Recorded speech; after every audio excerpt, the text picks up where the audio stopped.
gifters will be able to identify and explain why two shapes are congruent or not. Now, as far as this is going to go on the CST, realistically, they're going to ask you to identify why two shapes are congruent. You'll notice identify whether two shapes are congruent or not.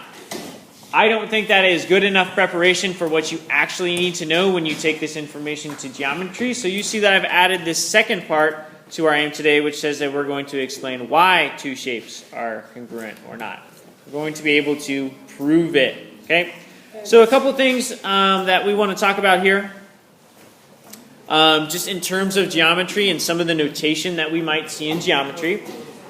In geometry, line segments that are the same length are marked with the same number of tick marks. So if you want to show in a single problem that two line segments have the same length, you'll put the same number of tick marks on it. So for instance, here we see this one has one tick mark and this line segment has one tick mark. That's a geometry person trying to show you, hey, line segment AB is the same thing as line segment CD, which they have written in geometry form down here.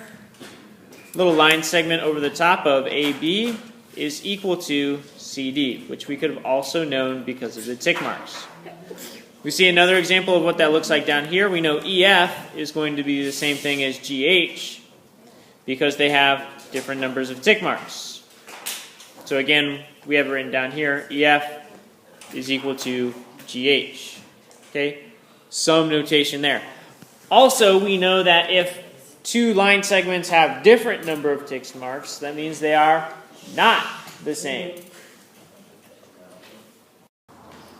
So we see that's represented down here. We know that AB is not going to be the same thing as EF because they have different numbers of tick marks. And so geometrically written, that's AB is not equal to, so that's an equal sign with a slash through it, is not equal to the line segment EF.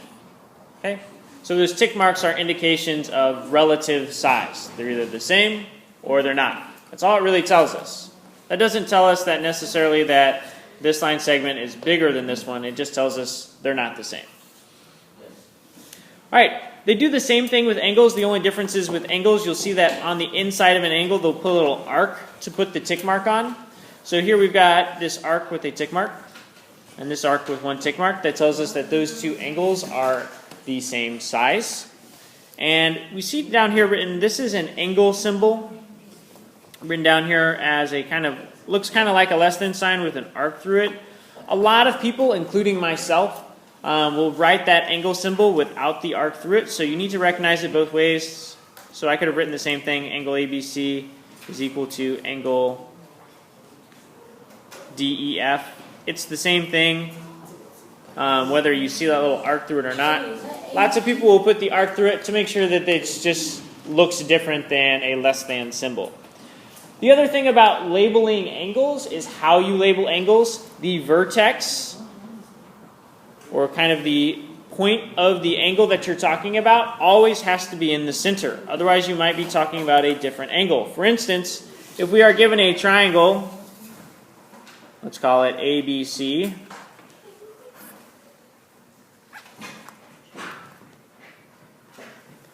all of the angles in this particular triangle are going to use the same letters.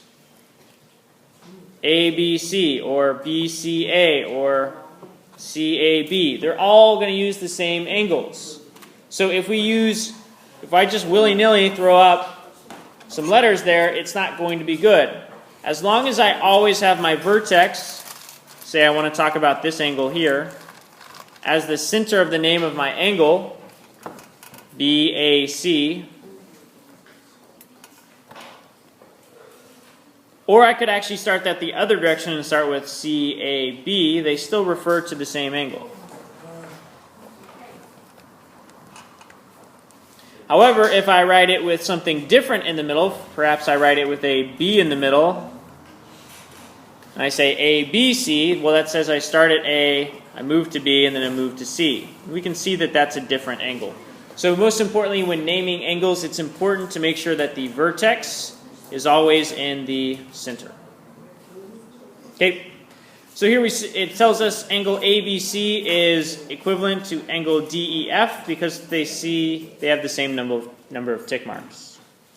We have GHI has a different number of tick marks, which means that it is not equal. Okay? Questions about that? This is all just some things that you will see, some conventions in how you'll see things written geometrically. Any questions about the conventions here? Kyrie? What did you write? Because I can't really see it. It doesn't really matter. You don't need to have it down on your paper. I was just showing you the difference between using different things as your vertex. It's not important what I'm writing, so don't even worry about it. Okay? What does it mean for two shapes to be congruent? Raven? The same? They're the same. Most specifically, what is the same about them?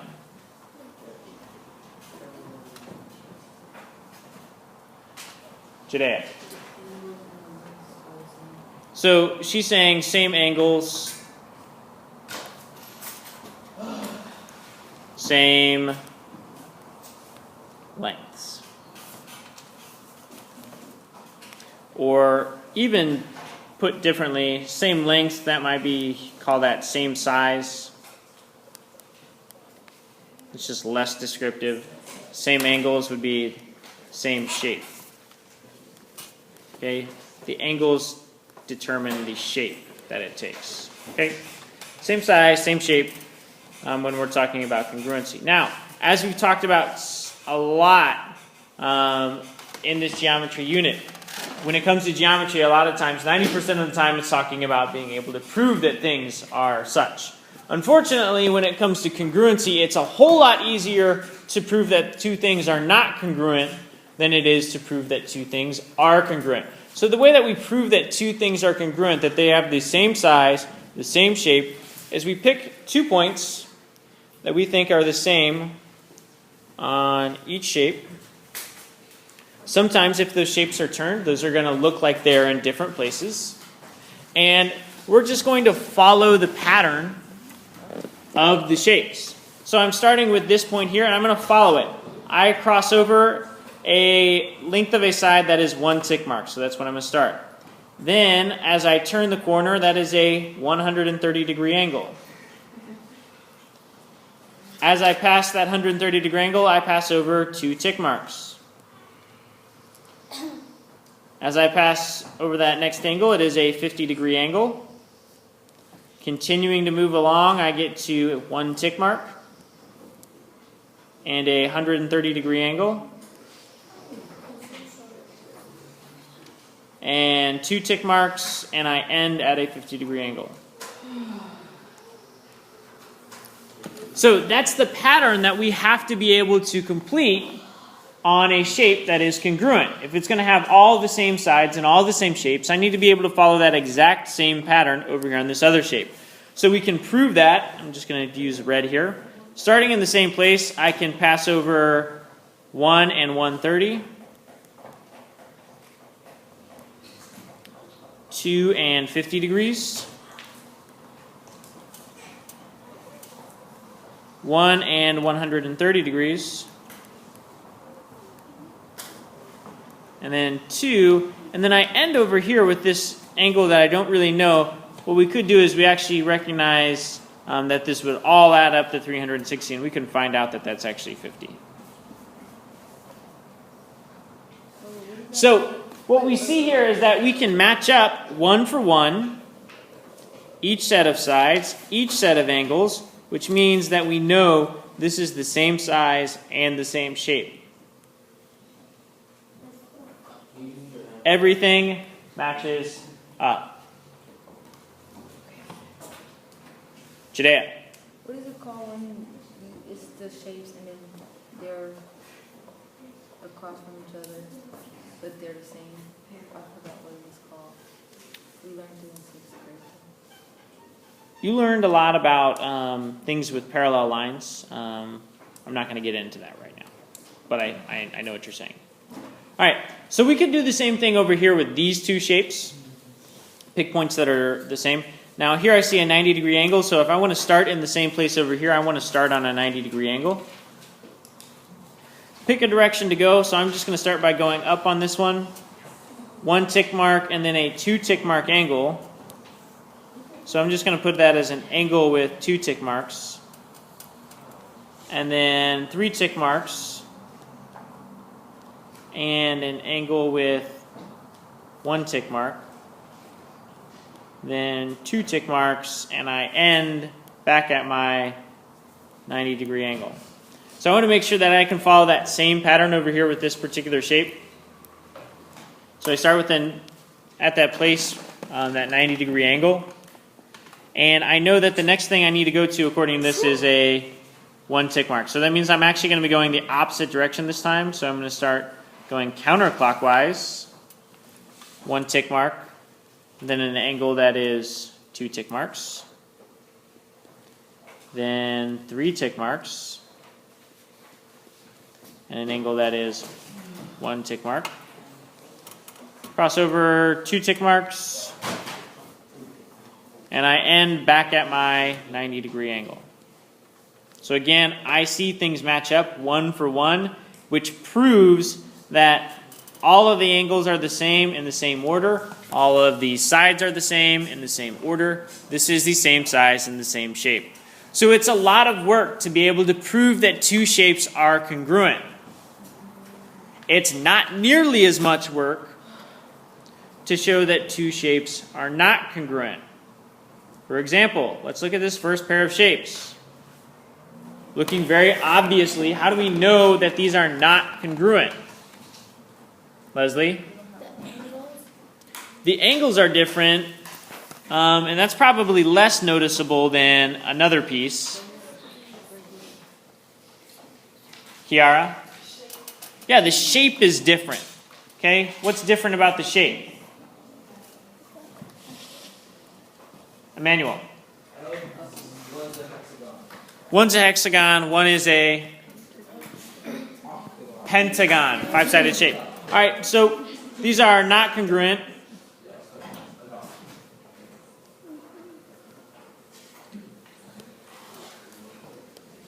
And we know they're not congruent because they have different numbers of angles and sides. And that's all it takes to prove that something is not congruent. Not much work there, right? Moving over. Looking over at this one. These 2 shapes are not congruent. Why? Raven. One is bigger than the other. And by bigger, what are you describing? What are you talking about when you're talking about things being bigger? Yeah, length. So these are not congruent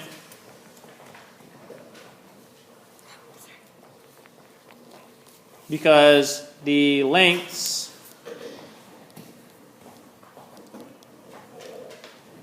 of all sides are different. There's not even a single pair of sides that we could put together.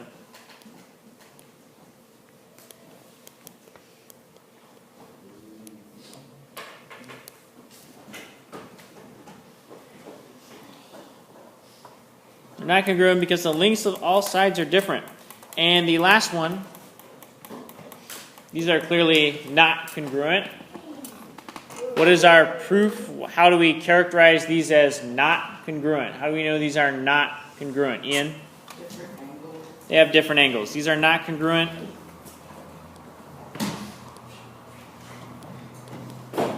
And we know this because they are different angles, which is a way to describe that they are different shapes. Okay. So what must be true for 2 shapes to be congruent?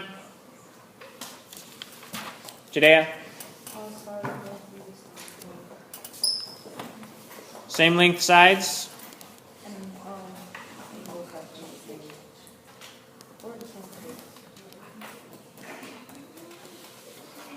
Same angles. And Judea has described that as kind of being even more simplistic. The angles determine that they are the same shape.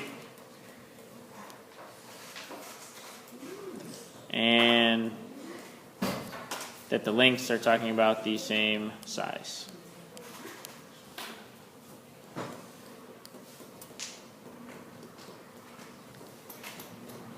All right. Let's flip on over to our together time. They're with you. The first one I think is pretty obvious. Give me a kip yes if this is congruent, a kip no if it is not. Kip yes if this is congruent, kip no if it is not. All right, no. And this is a really obvious one, so you guys are really obviously telling me that these are not congruent. And today you're going to be telling me, remember the second half of our aim was to be able to explain why things are congruent or not. Why are these not congruent, Carson? Because one of them is wrong. They are different sizes. And we can see that because there's no way to even think about matching up this 3 with a 3 that's over here. Okay? Nothing to match up with. Okay, the next one, there's some things that are missing here. And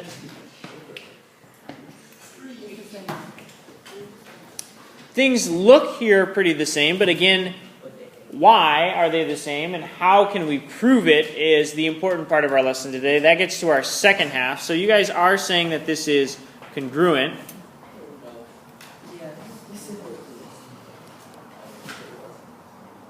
And how can we prove it? Well, we need to find all the sides and the angles here. So we see two sets of parallel lines. Anytime we see two sets of parallel lines, we're going to know that opposite sides are the same. And so will opposite angles. So opposite angles is 120. That means we split the rest between the other two. That's going to be 60 and 60. So now we can go through and prove our process. This is why proving that things are congruent is difficult. I'm going to pick a location. And I'm just going to start tracking it around. 4 and 120. 5 and a 60-degree angle. 4 and a 120-degree angle. And finish with a 5 and a 60-degree angle. I want to be able to match that up one-to-one with my shape over here. Means I'm going to have to start somewhere a little bit different because the left-hand side, this is not a 120-degree angle. I'm going to pick a 60-degree angle over here. And I want to be able to follow the same pattern, so I'm going to go up past the 4 to a 120. 5 to a 60. 4 to a 120. And 5 and end at a 60. So again, we prove that this is congruent because everything matches up one-to-one. Everything is exactly the same.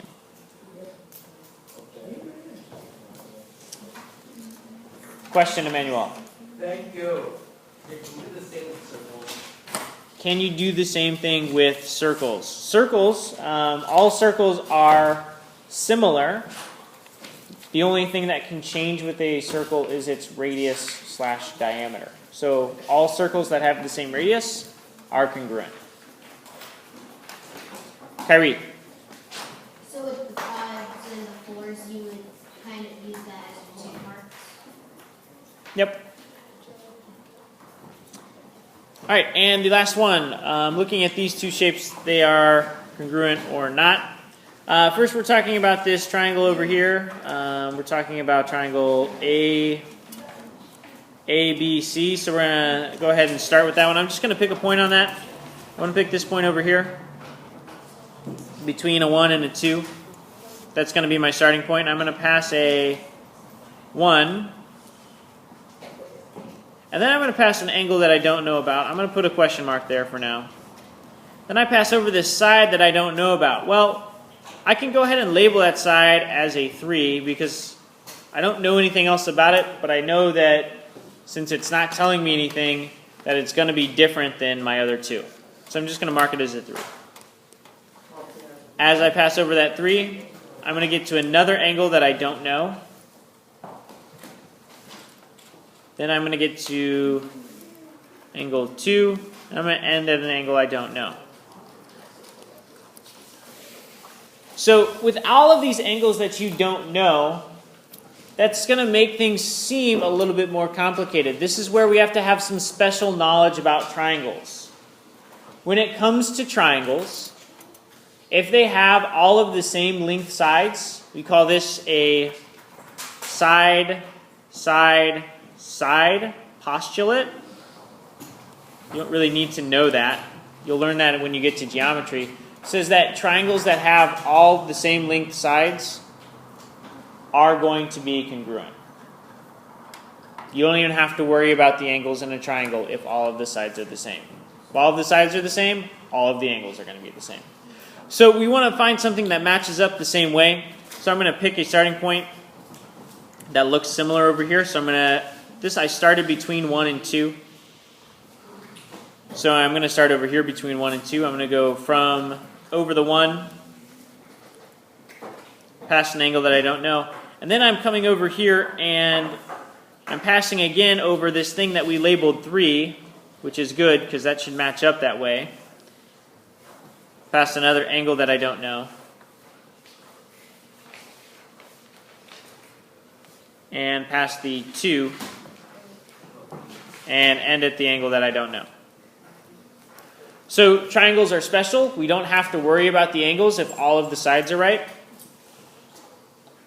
So I see all of my sides are right. Now, if all of the angles on a triangle are the same, does that mean it's congruent? If all of the angles on a triangle are the same, does that mean they are congruent? Kip yes or kip no, what do you think? If all of the angles on a triangle are the same, does that mean for sure they are congruent? Good. You guys are showing me no. That's good because we have an example of that back over here on our teacher time.